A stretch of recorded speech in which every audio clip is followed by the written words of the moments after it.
Cleaning our trauma is about acknowledging what we went through, then making the choice, the decision to transform it as opposed to transfer it.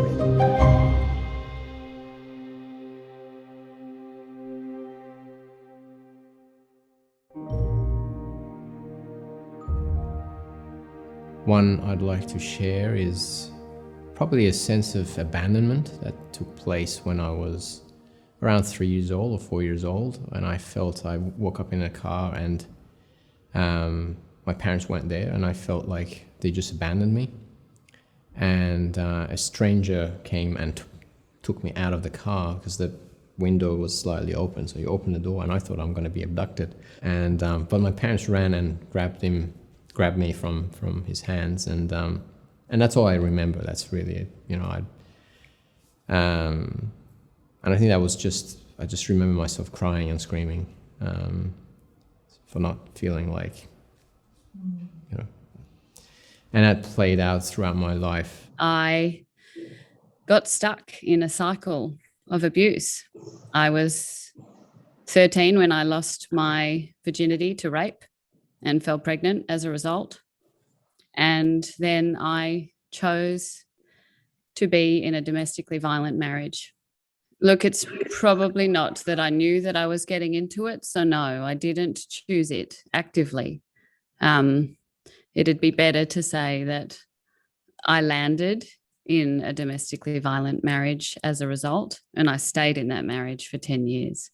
So in 2003, I think that was kind of like the impetus for a lot of my life, I think, change. The arrival of my niece sort of sparked, I guess, this desire to actually have a baby of my own. My husband and I kind of came to this conclusion that we would undergo pre-genetic diagnosis through IVF.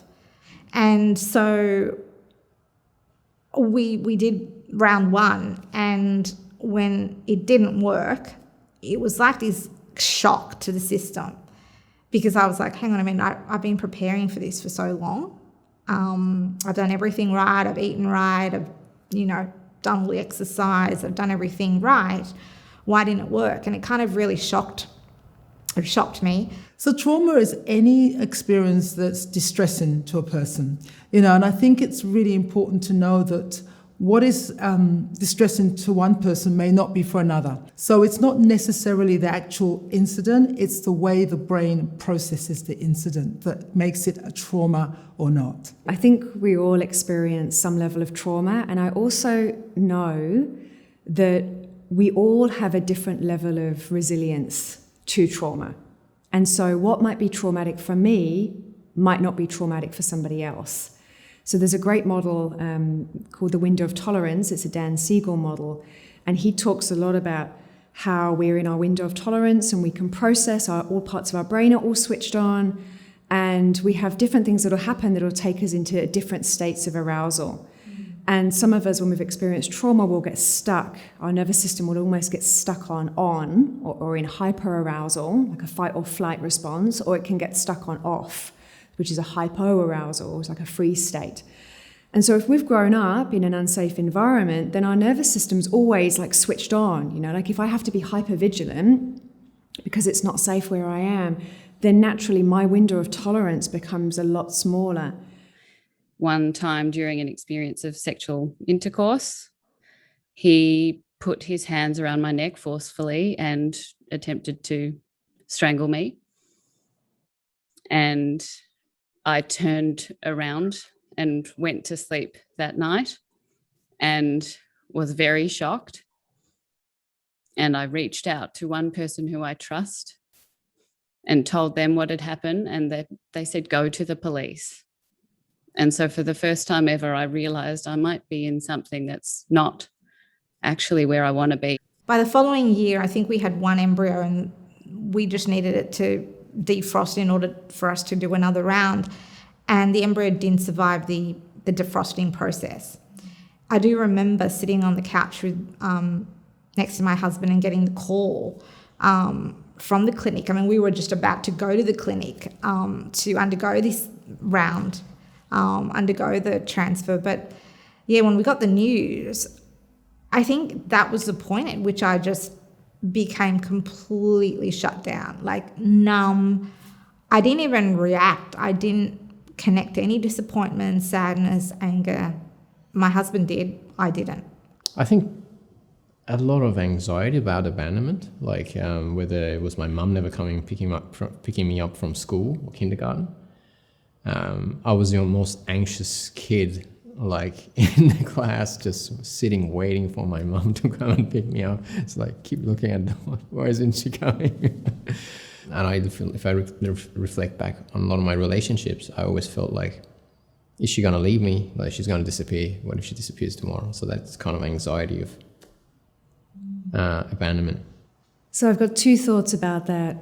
And one is attachment style and what happened, and a curiosity around what might have happened in that primary relationship with primary caregiver. Was there a sense of abandonment? Was there a particular event? Was it a recurring thing that's caused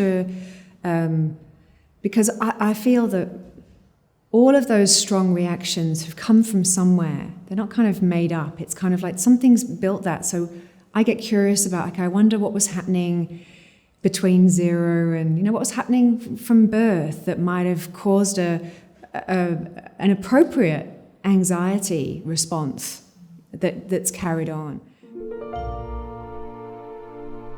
I actually never did. So never went to a psychiatrist or psychologist to just try to understand it. So it was mainly dealing with it by just keeping myself safe from not getting too attached too quickly, to in relationships, and not being fully self-expressed in case I upset someone. So it all played out like that. I think it was important to acknowledge it because had I not gone down deep and healed it, it would just keep coming up. It would just manifest itself in different ways in relationships. When I broke down early last year, my body literally just shut down. I started experiencing vertigo, and then one morning I woke up and I couldn't physically lift my body out of the bed, and my heart felt so heavy. It was definitely the lack of acknowledging the trauma that allowed it to manifest in a way that basically forced me to stop. What happened was, after my marriage broke down, life felt it was sort of disassembled. It just felt it sort of disappeared.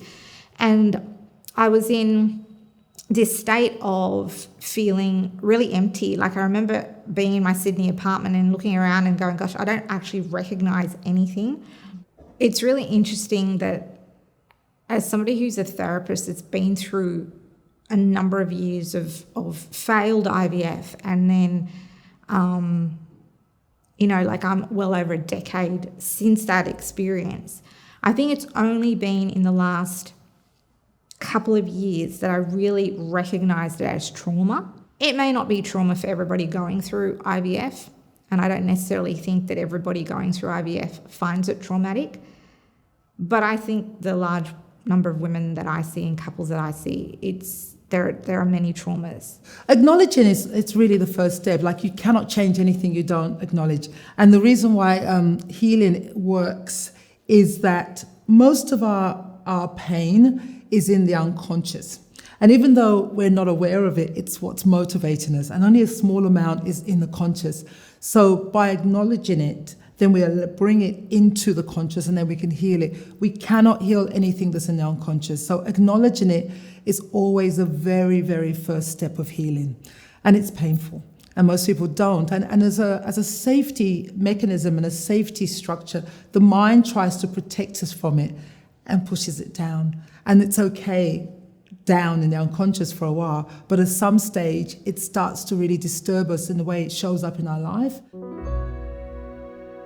Cleaning trauma to me is not about removing it completely. It's about acknowledging that it is part of you When I think about cleaning up my trauma, I think about it as a responsibility. And I know that when I say responsibility, it could seem a little bit like we're putting the onus on the victims to do the work.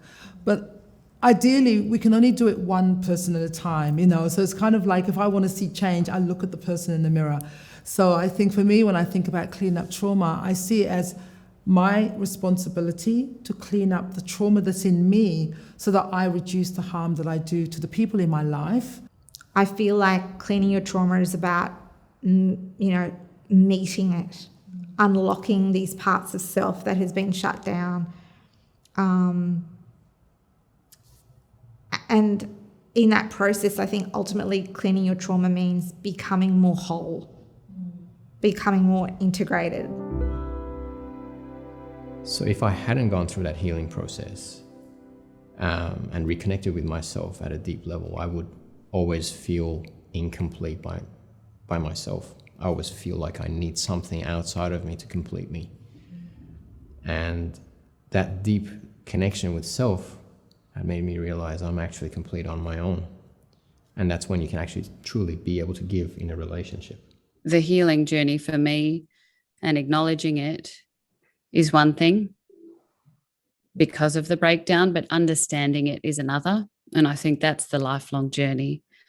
And so I've developed a number of daily practices, such as meditation practices that are deep theta state meditations that look at epigenetics and neuroplasticity work, so rewiring the neural pathways to remove those ingrained thought patterns and behaviours that we might have developed as a result of our trauma, and to acknowledge those shadow aspects of ourselves and to bring them into the light and do the work on those aspects of ourselves.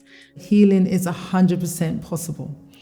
But I'll be really frank, it will be painful, because all the years we've tried to avoid it, when we go in there, it will be painful, but it is 100% possible if you do the work.